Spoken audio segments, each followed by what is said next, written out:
La storia della lingua e letteratura italiana ha tanti protagonisti, ma ce n'è uno che ha dato un contributo fondamentale alla sua evoluzione. Pietro Bembo. Mai sentito?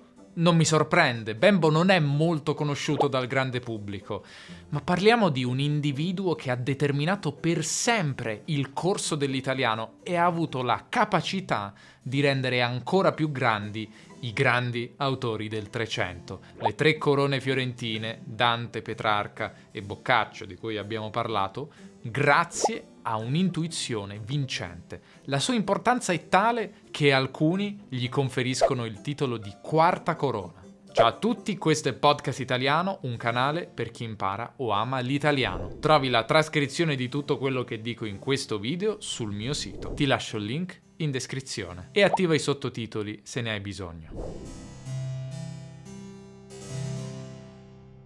Per comprendere l'importanza di Bembo dobbiamo prima dare un'occhiata al contesto in cui viveva e in particolare alla storia dell'italiano del 4 e del 500. Nel 400 i testi legati alla letteratura e alla cultura venivano scritti molto più spesso in latino anziché in italiano, perché, lo sapete no, il latino era considerato la lingua più alta, più nobile, più adatta a svolgere i compiti più importanti. Il latino era figo, un po' come lo è oggi l'inglese. Nella seconda metà del secolo, però, la lingua volgare inizia a guadagnare terreno. Ricordiamo che con lingua volgare non mi riferisco alle parolacce, a quelle dedicherò un video molto presto, bensì all'insieme delle lingue derivate dal latino e parlate in Italia, cioè le lingue parlate dal volgo, dal popolo, dalla gente. Ecco, il volgare, nel corso del 400, comincia a essere percepito in modo diverso, perché comincia a scomparire l'idea che non abbia dignità culturale. Il tempo passa e, entro la fine del secolo, non è più il latino a dominare, bensì il volgare. Ciò significa che ciascuno scrive sulla base della propria lingua locale, sulla base di quello che oggi chiameremmo dialetto.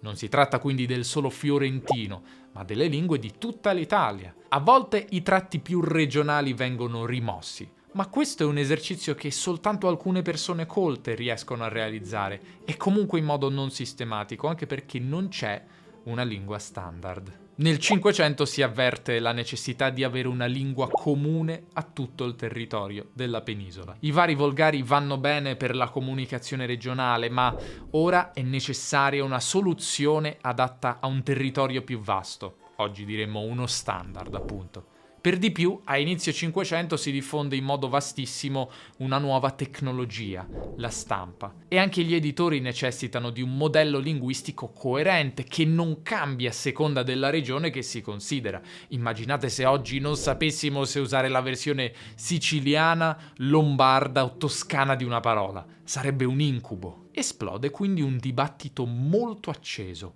Quale deve essere questo modello? Questo dibattito è conosciuto come questione della lingua. In parte si risolverà proprio nel 500 con Bembo e in parte rimarrà aperto per i successivi 400 anni, quasi fino a oggi. Il dibattito è così famoso che al proposito si trovano tantissimi libri, anche destinati al grande pubblico, come questo di Claudio Marazzini. Ma già nel 500 ormai non si può tornare indietro. Gli intellettuali e la società dirigente non possono più rinunciare ad avere una lingua comune. Si formano dunque tre schieramenti, tre fazioni, ciascuna delle quali propone una soluzione diversa. Il primo schieramento, quello della lingua cortigiana, dice che bisognerebbe prendere esempio dalla lingua delle corti, perché lì si incontravano gli intellettuali e i membri della classe dirigente provenienti da tutta la penisola. La lingua era quindi meno dialettale e più cosmopolita, e per di più era anche ritenuta elegante. Ciò nonostante era una lingua viva, effettivamente parlata e nata da bisogni concreti, quindi adatta alla comunicazione di ogni giorno. Per di più, ai sostenitori della lingua delle corti non dispiacevano gli spunti provenienti dal latino e dalla lingua letteraria toscana, che costituivano al tempo le due fonti più autorevoli, le due lingue più sexy sul mercato. Poi c'erano quelli che sostenevano il fiorentino vivo, cioè parlato, partendo dal presupposto che la lingua colta di tutta la penisola è già influenzata dal fiorentino dei grandi scrittori del Trecento, cioè Dante, Petrarca e Boccaccio.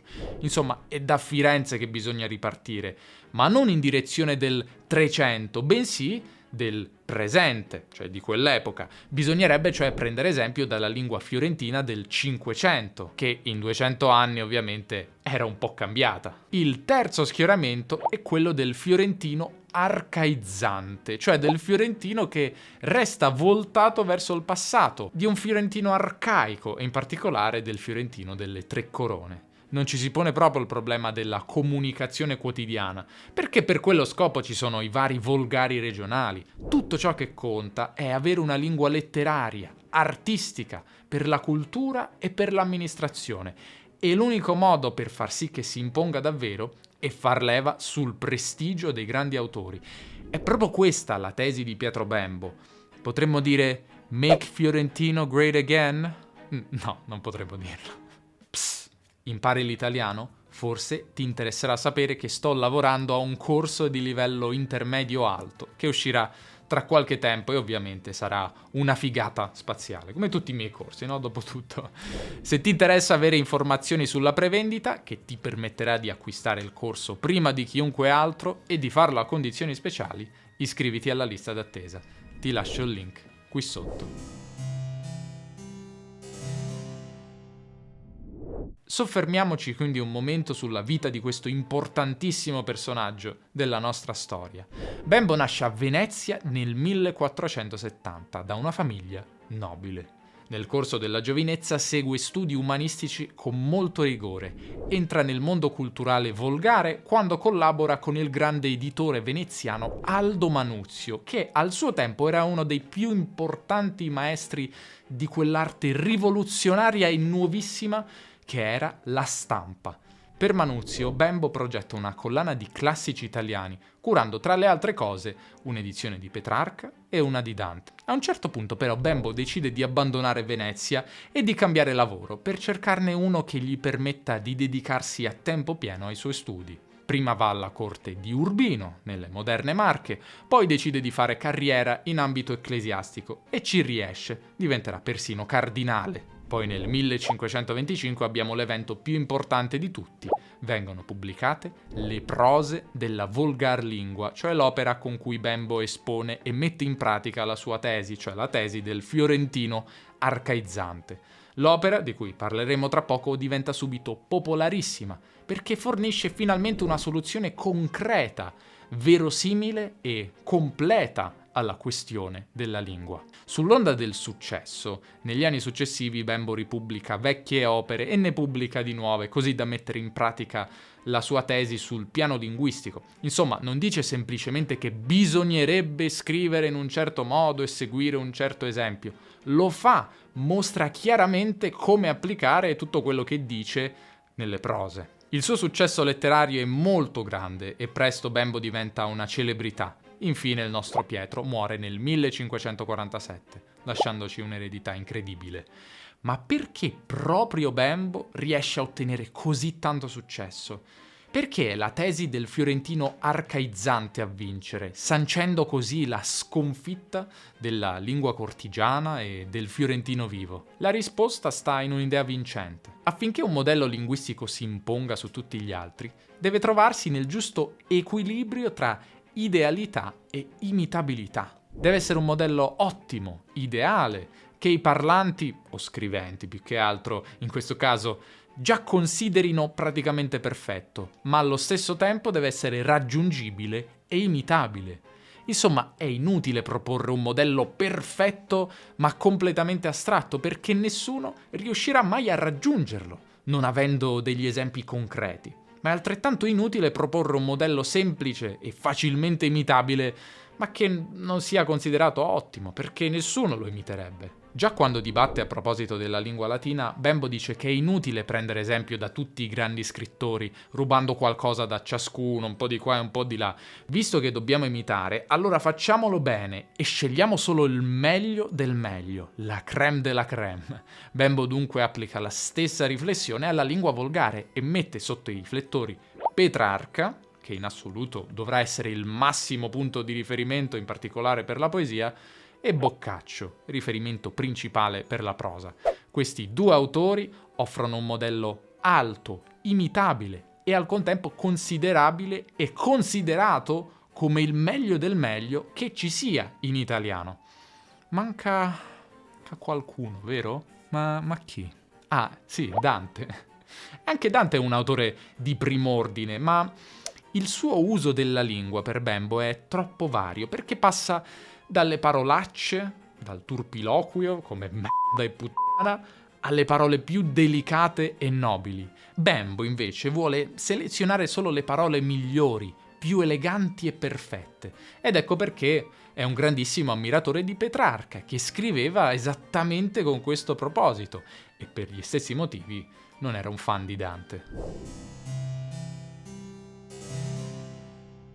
Tutta questa riflessione, già a partire dal 1512, viene messa nero su bianco da Bembo, che per anni si impegna a perfezionare la sua opera il più possibile, fino alla pubblicazione nel 1525. Stiamo parlando delle prose della volgar lingua, che verranno ancora ritoccate e ripubblicate nel 1538. A proposito, non è questo il vero titolo scelto da Bembo. Volete sapere qual è il vero titolo? Prose nelle quali si ragiona della volgar lingua, scritte al cardinale de' Medici, che poi è stato creato a sommo pontefice e detto Papa Clemente VII, divise in 3 libri. Insomma, non aveva forse il dono della sintesi, ecco. Su YouTube questo titolo non funzionerebbe. L'opera ha la forma di un dialogo, mai avvenuto in realtà, ma che Bembo immagina per rendere più efficace il suo ragionamento, per autocriticarsi tramite la voce di alcuni personaggi e per difendere le proprie idee con altri personaggi ancora. Questo dialogo sarebbe avvenuto a Venezia tra Giuliano de' Medici, membro di un'importantissima casata toscana, Federico Fregoso, un religioso amico di Bembo, Ercole Strozzi, poeta latino di Ferrara, e infine Carlo Bembo, fratello minore di Pietro. Lo chiameremo amichevolmente Carlo d'ora in poi. L'opera viene divisa in 3 libri. Nel primo vengono esposte le origini e le caratteristiche del volgare, per poi passare alla tesi del fiorentino arcaizzante e dell'importanza di imitare i migliori scrittori. Nel secondo si spiega come usare al meglio la lingua, anche sul piano retorico e stilistico. Bembo espone la propria teoria estetica, la sua idea di lingua bella e armoniosa, per poi spiegare perché proprio i modelli di Petrarca e Boccaccio sono perfetti per apprenderla. Infine si spiegano le ragioni per cui Petrarca è preferibile a Dante. Nel terzo libro invece troviamo una vera e propria grammatica di riferimento. Pensate al sollievo che dovettero provare i poveri uomini colti dell'epoca, in un'epoca in cui purtroppo non c'erano né internet né podcast italiani, quando finalmente ebbero a disposizione una guida per l'uso della lingua dei grandi autori del Trecento. Vorrei mostrarvi concretamente in che cosa consista questa grammatica. Leggiamo un breve passaggio tratto dal terzo libro. Nella seconda voce del numero del meno è solamente da sapere che ella sempre nella I termina, se non quando i poeti la fanno alcuna volta, nei verbi della prima maniera, terminare eziandio nella E, siccome fe il Petrarca, che disse «Ai crudo amor, ma tu allor più m'informe a seguir d'una fera che mi strugge la voce, i passi e l'orme». Bembo sta parlando dei verbi che ha presentato nelle sue varie maniere, cioè con le sue varie desinenze, are, ere e ire. Ci dice che nella seconda voce del numero del meno, cioè alla seconda persona singolare, diremmo oggi, cioè tu, la parola finisce sempre in i. Pensate a mangi, mangiavi, mangeresti, mangiassi, mangerai e così via. Ci fa anche notare però che a volte i poeti usano anche, eziandio, questa ve la potete rivendere se volete sembrare fighi, la desinenza e, come Petrarca, che scrive «Ai, amore crudele, mi persuadi, mi informe, a seguire la voce, i passi e le orme di una bestia che mi fa soffrire. La forma normale sarebbe m'informi, ma Petrarca usa m'informé, che appunto Bembo definisce una variante poetica. Notiamo quindi che Bembo dà già una forma precisa alle forme dell'italiano, le colloca in categorie, sottolinea le eccezioni, distinguendo i vari registri, tra cui quello poetico. Molte delle prescrizioni grammaticali di Bembo riguardano forme che coincidono con quelle che usiamo ancora oggi in italiano e che hanno avuto la meglio su forme che si usavano ma che Bembo decide di scartare. A lui dobbiamo il successo delle uscite del congiuntivo imperfetto. I, e. Io dicessi, tu dicessi, ma lui, lei dicesse. Oppure il condizionale in ei, amerei, farei, direi, al posto del poetico ma non toscano ia, amaria, faria, diria. Oppure se al congiuntivo dei verbi dare e stare abbiamo le forme con la i, dia e stia, e non le più antiche dea e stea, ed entrambe le opzioni tra l'altro si incontrano nei testi delle Tre Corone, questo è proprio grazie a Bembo che privilegia la forma con la i. Ci sono anche casi in cui per qualche motivo Bembo ci stupisce e consiglia la forma più moderna, quella del fiorentino parlato nella sua epoca, anche andando contro all'uso delle Tre Corone. Per esempio prescrive 10 al posto di 10, la forma che era preferita di gran lunga dalle Tre Corone, e anche in questo caso la sua indicazione si è rivelata vincente. Oggi diciamo 10. Certo, ci sono casi in cui le sue prescrizioni oggi suonano arcaiche, ma sono la minoranza. Notiamo anche come le prose non costituiscano una grammatica pesante fatta di liste, di tabelle, di termini tecnici. Ovviamente oggi lo sarebbero, ma dobbiamo contestualizzare. Al tempo c'erano molte meno risorse per l'apprendimento rispetto a oggi. Addirittura per essere quanto più chiaro e meno tecnico possibile, Bembo non usa nemmeno i termini maschile e femminile, bensì i più semplici del maschio e della femmina, come anche invece di singolare e plurale, numero del meno e numero del più. Il tutto amalgamato in un dialogo che in qualche modo scorre come una narrazione. Se pensiamo invece alla lingua su cui Bembo si è basato per costruire la sua grammatica, è interessante leggere la risposta che nel primo libro, il fratello Carlo, che appunto rappresenta l'opinione di Pietro Bembo, dà a Giuliano de' Medici. Ascoltiamo direttamente Carlo in lingua originale e a schermo lascio la traduzione in italiano moderno. Debole e arenoso fondamento avete alle vostre ragioni dato, se io non mi inganno, Giuliano, dicendo che perché le favelle, cioè le lingue, si mutano, egli si dee sempre a quel parlare che è in bocca delle genti, quando altri si mette a scrivere, appressare e avvicinare i componimenti, con ciò sia cosa che d'esser letto e inteso dagli uomini che vivono si debba cercare e procacciare per ciascuno. Perciò che se questo fosse vero, ne seguirebbe che a coloro che popolarescamente scrivono maggior loda si convenisse dare che a quelli che le scritture loro dettano e compongono più figurate e più gentili. E Virgilio meno sarebbe stato pregiato che molti dicitori di piazza e di volgo per avventura non furono, con ciò sia cosa che egli assai sovente nei suoi poemi usa modi del dire in tutto lontani dalle usanze del popolo, e costoro non vi si discostano giammai. La lingua delle scritture, Giuliano, non dee a quella del popolo accostarsi, se non in quanto accostandovi non perde gravità, non perde grandezza, che altramente ella discostare se ne dee e dilungare quanto le basta a mantenersi in vago e in gentile stato.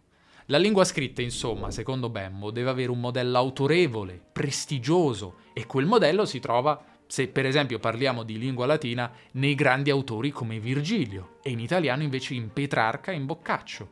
Non bisogna invece avvicinare i testi al modo di parlare della gente comune, perché così diventerebbero più rozze e meno aggraziate. E questa idea funziona alla grande, perché è più facile vendere il modello di Petrarca e Boccaccio, quando gli uomini di cultura sono già convinti loro stessi che questi due autori siano tra i migliori. Secondo Bembo, la lingua cortigiana è ridicola perché non è qualitativamente paragonabile ai grandi, E la lingua del popolo invece deve restare tale, una lingua per la comunicazione, che non è fatta per scrivere bene. Solo una lingua è adatta alla buona scrittura ed è la lingua dei più grandi autori, dei grandi tra i grandi.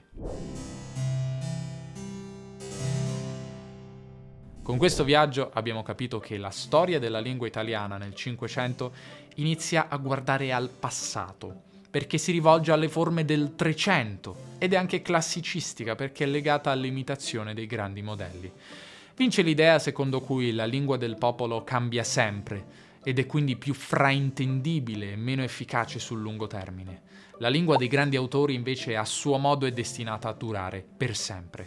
E questa idea di guardare ai grandi del passato ha avuto un'influenza sulla letteratura italiana che è durata per secoli e secoli dopo Bembo. Bembo ha avuto il merito di aver messo insieme tutti i pezzi del mosaico, di aver illustrato approfonditamente la sua teoria, di aver detto in modo convincente che le altre teorie erano in errore e anche di aver fatto funzionare la propria teoria su larga scala.